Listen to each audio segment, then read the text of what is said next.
हरे कृष्णा। जय श्री कृष्णा। श्री राधे राधे। आज मैं आप लोगों को माता सीता के बारे में सुनाना चाहता हूँ। माता सीता जैसी आज तक कोई स्त्री नहीं हुई। माता सीता एक पवित्र स्त्री थी।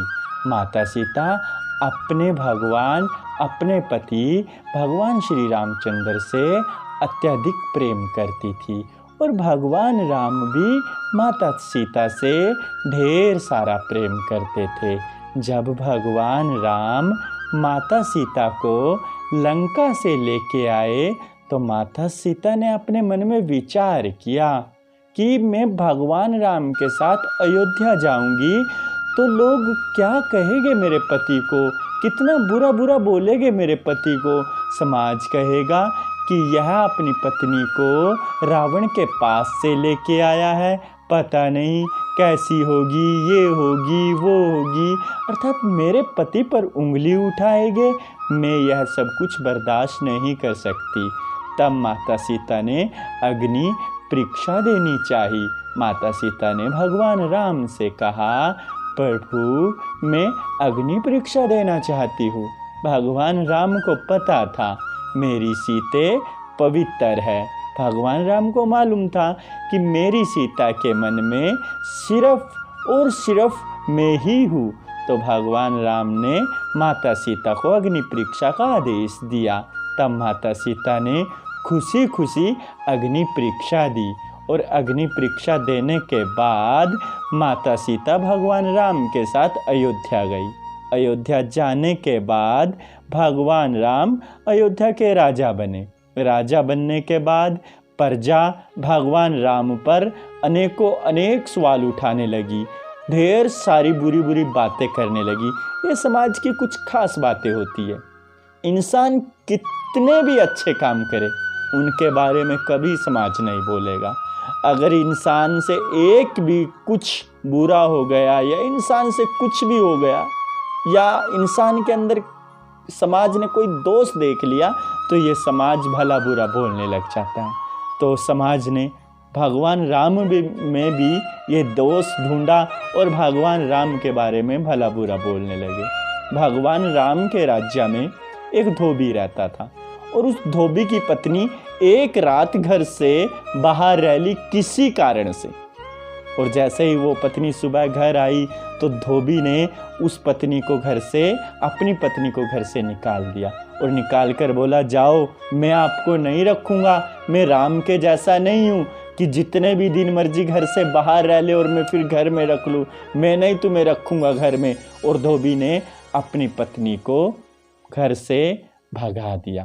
और ये बात जैसे ही राम तक पहुंची तो राम को अत्यधिक पीड़ा हुई, राम को अत्यधिक दुख हुआ। राम ने सोचा कि ये समाज मेरी सीता के बारे में कितना बुरा बोलता है, ये समाज मेरी सीता के बारे में कितना कुछ गलत कहता है। ये समाज कहता था कि सीता ने अग्नि परीक्षा दी है, राम ने अग्नि परीक्षा ली है।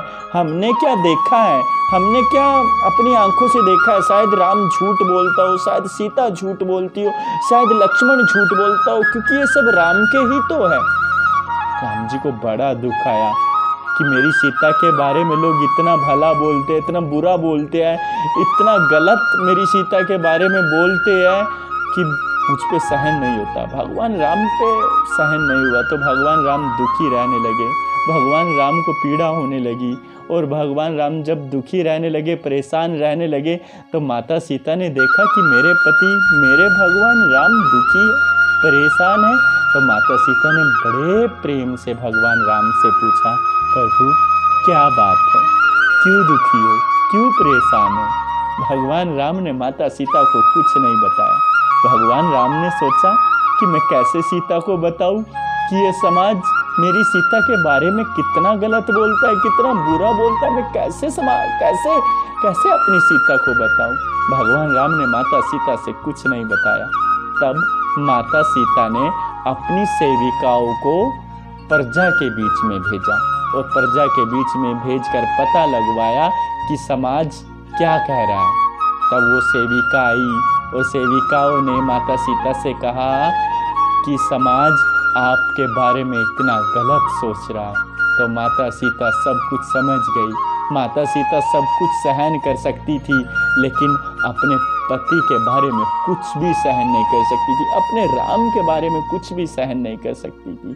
तब माता सीता हाथ जोड़कर भगवान राम के पास गई और भगवान राम से जाकर बोली, प्रभु आप मुझे वनवास भेज दीजिए, मैं फिर से परीक्षा देना चाहती हूँ, मैं फिर से इस समाज को दिखाना चाहती हूँ कि मैं पतिव्रता हूँ, मेरे मन में सिर्फ राम है, मेरे रोम रोम में राम है, मेरे हृदय में राम है, मैं सिर्फ राम की हूँ। भगवान राम बोले, सीते मुझे तुम पर विश्वास है, मैं तुम्हारी परीक्षा लेना नहीं चाहता। लेकिन माता सीता बोली, नहीं नहीं प्रभु नहीं, आप राजा हो और राजा पर लांछन नहीं लगने चाहिए, राजा पर इस प्रकार के सवाल नहीं उठने चाहिए। प्रभु मैं सब कुछ सहन कर सकती हूँ, सब कुछ सुन सकती हूँ, परंतु आपके बारे में बुरा नहीं सुन सकती, आपके बारे में गलत नहीं सुन सकती। प्रभु आप मुझे वनवास भेज दीजिए। भगवान राम कुछ नहीं बोले, भगवान राम की आंखों में आंसू। तब माता सीता रथ पर सवार हुई और रथ पर सवार होकर माता सीता वनवास के लिए गई और महर्षि वाल्मीकि के आश्रम में जाकर रहने लगी। माता सीता को जाते हुए सबने देखा, परंतु भगवान राम की आंखों में किसी ने आंसू नहीं देखे। वहाँ माता सीता जमीन पर सोती है, लकड़ियाँ काट के लेके आती है, दुख से अपना जीवन व्यतीत कर रही है, लेकिन वहाँ रहते हुए भी माता सीता के मन में सिर्फ और सिर्फ राम है। माता सीता के हृदय में सिर्फ राम है। माता सीता भगवान राम को कभी बुरा नहीं बोला, कभी भगवान राम को गलत नहीं बोला। हमेशा माता सीता ने अपने पति की, अपने भगवान की, अपने राम की पूजा की और भगवान राम के मन में भी मात्र माता सीता थी। भगवान राम भी माता सीता से बहुत प्रेम करते थे। वहाँ माता सीता अगर जमीन पर सोती थी तो भगवान राम भी कोई अच्छे बिस्तर पे नहीं सोते थे, भगवान राम भी जमीन पर सोते थे। भगवान राम भी सीधा साधा भोजन करते थे। जिस प्रकार से माता सीता वनवास में कष्ट का भोग कर रही थी, कष्टों को सहन कर रही थी, दुखों को सहन कर रही थी, उसी प्रकार से भगवान राम भी महल में रहते हुए जिस समस्त कष्टों को सहन कर रहे थे, समस्त दुखों को सहन कर रहे थे। जिस प्रकार से माता सीता वनवास में रह रही थी, उसी प्रकार से भगवान राम अपने महल में रह रहे थे। लेकिन एक राजा का धर्म होता है अपनी प्रजा की सेवा करना। बस भगवान राम राजा होने के नाते अपनी प्रजा का पालन पोषण कर रहे थे। एक समय जब भगवान राम ने अश्वमेघ यज्ञ किया, अश्वमेघ यज्ञ में महर्षि वशिष्ठ कहते हैं कि राम बिना पत्नी के यज्ञ नहीं कर सकते, आप दूसरी शादी कर लीजिए। तब भगवान राम ने कहा, हे गुरुवर, मैं राजा हूँ और राजा प्रजा का होता है, लेकिन मेरे मन में मात्र सीता है, सिर्फ और सिर्फ सीता है, बाकी कोई नहीं। मैं किसी और के बारे में सोच भी नहीं सकता, मैं सिर्फ अपनी सीता के बारे में सोच सकता हूँ। और राम ने सवर्ण की माता सीता का स्वरूप बनवाया और माता सीता का स्वरूप बनवाकर अपने पास बिठाकर तब अश्वमेघ यज्ञ किया। अगर भगवान राम चाहते तो दूसरी शादी कर सकते थे, लेकिन भगवान राम ने दूसरी शादी नहीं की, सिर्फ माता सीता का स्वरूप बनवाकर अपने पास बिठाया। देखिए ना, क्या आज की स्त्री माता सीता के जैसी है? क्या आज का पुरुष माता सीता के जैसा है? नहीं। देखिए, माता सीता अगर जो चाहती, वो एक राजा की बेटी भी थी, मिथिला के राजा जनक। वो चाहती तो अपने पिता के घर जा सकती थी। उसके पिता ने कहा भी, बेटी आप महल आ जाओ, लेकिन माता सीता ने कहा, नहीं पिताजी, मैं भगवान राम की हूँ, मैं अपने राम की हूँ, मैं आपके यहाँ कैसे आ जाऊँ? मैं आती, अगर कोई खुशी होती तब मैं आपके पास आती पिताश्री, मैं दुख में आपके पास नहीं आऊंगी। तब माता सीता ने वनवास दिया। और यहां अगर आप लोगों में पति पत्नी में कोई झगड़ा हो जाए तो आप छोटी से छोटी बात अपने घर बताएगी पत्नी कि आज ये हुआ है, आज वो हुआ है, आज मेरे पति ने गाली दी है, आज मेरी सास ने गाली दी है, आज मेरे ससुर ने ये कहा है, आज मेरे देवर ने ये कहा। अपनी छोटी से छोटी बात अपने घर बताएगी, अपनी माँ को बताएगी, अपने पिता को बताएगी, अपने भाई को बताएगी। और इससे होगा क्या? इससे घर में और झगड़ा बनेगा। अर्थात पत्नी को अपने घर की बात बाहर नहीं बतानी चाहिए। अपने घर की बात, अपने पति की बात, अपने परिवार की बात अपने मायके में नहीं बतानी चाहिए, अपने मायके में नहीं बतानी चाहिए। और पुरुष भी ठीक नहीं है। जिस पुरुष की शादी एक स्त्री से हो गई है वो पुरुष भगवान राम के जैसा नहीं है। शादी तो वो करके आ गया, शादी करके तो बहू ले आया, पत्नी ले आया, परंतु मन में पत्नी नहीं, मन में तो अत्यधिक स्त्रियां हैं, मन में तो अत्यधिक स्त्रियां हैं, वो नहीं। और यहां तक कि अपनी पत्नी का मजाक भी बनवाता है। वो पत्नी जो अपना घर बार सब कुछ छोड़कर अपने पति के लिए आ गई, वो उसके कभी मान सम्मान के बारे में सोचता भी नहीं। अगर पति पत्नी का आपस में कोई झगड़ा हो जाए और पत्नी घर चली जाए और बात अत्यधिक बढ़ जाए, कोर्ट तक बात चली जाए, तो पति भी अपनी पत्नी पर झूठे इल्जाम लगाएगा और पत्नी भी अपने पति पर झूठे इल्जाम लगाएगी। पत्नी बेशक पति के घर से कुछ लेकर ना गई हो, लेकिन पति झूठ लिखवाएगा कि हमारे इतने गहने लेकर चली गई, ये कर दिया, वो कर दिया, फलाना कर दिया, ठिमका कर दिया। पत्नी की भी बेशक कोई भी लड़ाई हो, कोई भी झगड़ा हो, पत्नी भी झूठी बातें लिखवाएगी कि मुझसे तो दहेज मांगा, मुझे तो मारा, मुझे तो पीटा। यहां तक कि पत्नियां तो अपने पति को गाली भी देती है, मैंने देखा।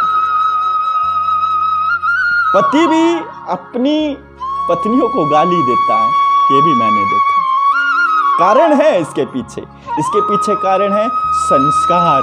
माता सीता के पास संस्कार उच्च कोटि के थे, आप लोगों के पास संस्कार उच्च कोटि के नहीं। जब आप लोग बहू लेकर आते हो ना, तो आप लोग एक लिस्ट बना के देते हो कि हमें गाड़ी चाहिए, हमें धन दौलत चाहिए, हमें सोना चांदी चाहिए, है ना। तो वो ये सब कुछ लेकर आती है, लेकिन उस लिस्ट में आप लोगों ने ये कहीं लिखा ही नहीं कि हमें संस्कार चाहिए, हमें संस्कारों की तो कहीं बात लिखी ही नहीं। जब संस्कारों की बात लिखी ही नहीं तो वो संस्कार कहाँ से लेके आएगी। एक सास ने कहा अपनी बहू से कि तुझ में संस्कार नहीं है, कैसे बोलती है तू, तुझ में संस्कार नहीं है। तो बहू कितना सुंदर जवाब देती है कि सासू माँ, आपने इतना बड़ा लिस्ट हमारे घर में दिया कि मेरे पिता को जमीन बेचनी पड़ी, मेरे पिता को, मेरी माता को अपने गहने बेचने पड़े, यहाँ तक कि मेरे पिता ने ढेर सारा मेरी शादी के लिए कर्जा उठाना पड़ा। तो उन सब में मेरे संस्कार भी गिरवी रखे गए, मेरे संस्कार भी बिक गए। सासू माँ, आपने धन मांगा, दौलत मांगा, गाड़ी मांगा, सब कुछ मांगा, लेकिन आपने संस्कार की तो बात की नहीं। किसी महान संत ने कहा था, बहू लेकर आना, बहू रानी नहीं। बहू लेकर आओगे तो आपकी सेवा करेगी, बहू लेकर आओगे तो आपकी सेवा करेगी, और बहू रानी लेकर आओगे सेवा नहीं करेगी, सेवा कराएगी, क्योंकि वो रानी है, बहू रानी। और बहू तो बेटी के जैसी होती है, और बहू रानी तो रानी होती है। वो क्यों घर का काम करेगी, वो क्यों आप लोगों की सेवा करेगी। जब उसने गाड़ी दी, ढेर सारा धन लेके आई, ढेर सारी दौलत लेके आई, सब कुछ लेकर आई, तो वो क्यों आप लोगों की सेवा करेगी, वो तो सेवा कराएगी। और जब आप बहू लेकर आए तो फिर बहू लेकर आए तो वो आप लोगों की सेवा करेगी, उसके मन में आप लोगों के बारे में अच्छे विचार होंगे, अच्छा सोचेगी।